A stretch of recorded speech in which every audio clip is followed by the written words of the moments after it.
پاکستان اللہ کا احسان بھی ہے اور آزمائش بھی۔ ریاست پاکستان کی مثال ریاست مدینہ کی طرح ہے۔ مسلمان مکہ میں کمزور بھی تھے، تھوڑے بھی تھے، قریب تھا کہ کفار ان کو اچک کے لے جاتے۔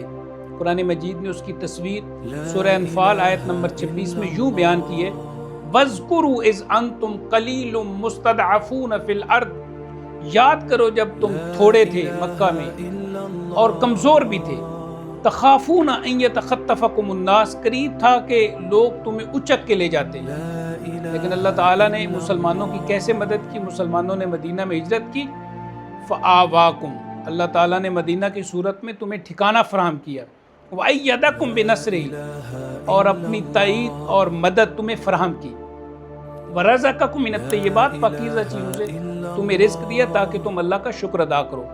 ہندوستان میں بھی مسلمان، ان کی بھی یہی حالت تھی، کمزور بھی تھے، تھوڑے بھی تھے، قریب تھا کہ ہندو اکثریت اچک کے لے جاتی، لیکن اللہ تعالیٰ نے پاکستان کی صورت میں ٹھکانہ بھی فراہم کیا اور وافر مقدار میں رزق بھی عطا کیا۔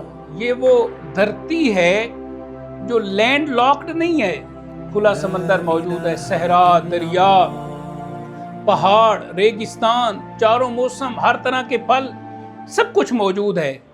ہاں، ایک چیز کی کمی ہے کہ ہم نے اللہ تعالیٰ کا دیا ہوا رزق اس کو صحیح طریقے سے تقسیم نہیں کیا اور اس کو مینج نہیں کیا، اور جو اللہ کی نعمت ہے اس کی ناشکری کی ہے۔ آج ہم جو وسائل رزق ہیں ان کو بہتر طریقے سے مینج کر لیں اور اللہ کی نعمتوں کا شکر ادا کریں اور پاکستان کے بارے میں ہمیشہ کلمہ خیر کہیں، تو یقیناً یہ ملک اللہ کا احسان ہے، ورنہ پھر ہم طرح طرح کی آزمائشوں میں گرتے چلے جائیں گے۔ اللہ تعالی ہماری مدد فرمائے۔